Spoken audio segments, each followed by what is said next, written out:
بركة حياتنا ونور بيوتنا، صحتهم أمانة في رقبتنا. أهلا بيكم في المهم الصح.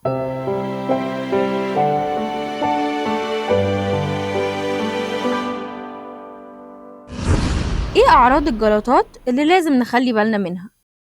سؤال مهم جدا. طبعا كبار السن هم أكثر عرضة للإصابة بالجلطات، ومن أهم الجلطات هي جلطات المخ.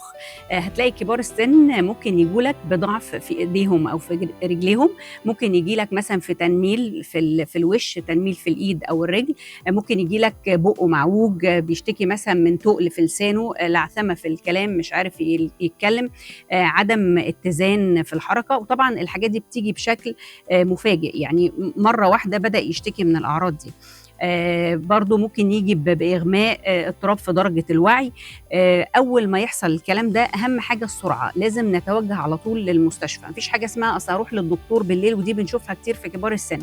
أهم حاجة السرعة، يعني كبار السن لما بيتوجهوا للمستشفى ممكن ناخد أدوية لإذابة الجلطات في خلال 4 ساعات من وصوله للمستشفى. لو اتأخرت بعد كده يبقى أنا ضيعت عليه الفرصة، وممكن يعيش بقى بالضعف اللي في إيده ورجله، ويبقى أفضل طريح الفراش طول عمره نتيجة إن أنا اتأخرت في إن أنا أنقله للمستشفى. فده أول نوع، جلطات المخ. النوع الثاني ممكن يجي جلطات في القلب. جلطات القلب العيان تلاقي بيشتكي بتقل في صدره، بيقول لك حاجه واقفه على صدري، او ممكن يشتكي ان هي زي عصره كده في صدره. غالبا بتسمع في الظهر، ممكن تسمع في ايده الشمال، ممكن تسمع في فكه السفلي، ممكن تسمع في رقبته. وغالبا دي بتطول شويه، يعني ممكن توصل تلت ساعه، ممكن توصل لنص ساعه. غالبا بيبقى بيسبقها في كبار السن. ممكن يقول لك مثلا انا الايام اللي فاتت كان بيجي لي تقل كده بسيط وبيفك، وممكن ما يكونش بيحصل الكلام ده. ممكن يجي برضو الاعراض، ودي بنشوفها اكتر في المرضى اللي هم مرضى مثلا السكر. يقول لك لا، ما بيجيلوش تقل في صدره ولا حاجه، ده جات له مره ضيقه نفس، يعني نفسه مكتوم، او بيجي بترجيع، يعني ان هو بيرجع، او في مثلا وجع في فم معدته.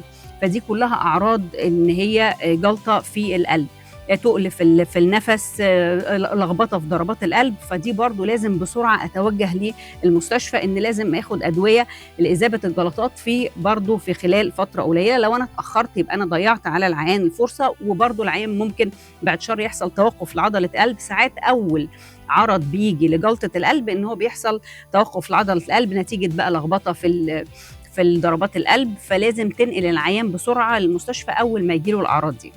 النوع الثالث والخطير جدا برضو جلطه الرئه. تلاقي العيان بيشتكي، يقول لك تقل في صدره، بيبقى فيه ألم جامد في صدره، وبيبقى أكتر مع النفس. ممكن يشتكي بضيق في النفس، ممكن تيجي بإغماء مرة واحدة، العيان ده أغمى عليه. ممكن مثلا يجي برضو بلخبطة في ضربات القلب، ممكن يكح دم.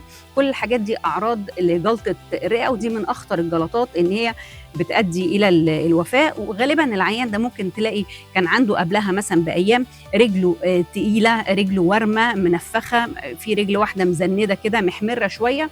غالبا جلطه الرئه بيبقى في جلطه في الرجل هي اللي بتبعت للرئه، وممكن ما يبقاش فيه. فمهم جدا ان العيانين دول، سواء بقى جلطه القلب، جلطه الرئه، جلطه المخ، اهم حاجه السرعه، ان انت تنقل العيان للمستشفى اول ما تلاحظ عليه اي من الاعراض اللي احنا قلنا عليها دي. مهم جدا برضو في كبار السن يبقى عارفين ان اي بقى من الجلطات دي ممكن يجي العيان بحاجه اسمها اعراض غير نمطيه الامراض. ممكن يجي لي بحاجه اسمها هذيان، يعني مجرد لخبطه في درجه الوعي. ممكن تلاقي قايم مش مركز، مش فايق، بيهلوس، يعني مجرد بس درجه الوعي بتاعته فيها مشكله، ولخبطه في درجه الوعي دي جت بشكل مفاجئ، ده قد يعني ان العيان ده عنده جلطه، وقد يعني ان هو عنده اي مشكله تاني. فلازم نتوجه بسرعه للاسعاف عشان نعرف العيان ده عنده المشكله ايه، ونعالجها في مرحله مبكره. مستنيه اسئلتكم واستفساراتكم في الكومنتس، واشوفكم في الحلقه الجايه على خير.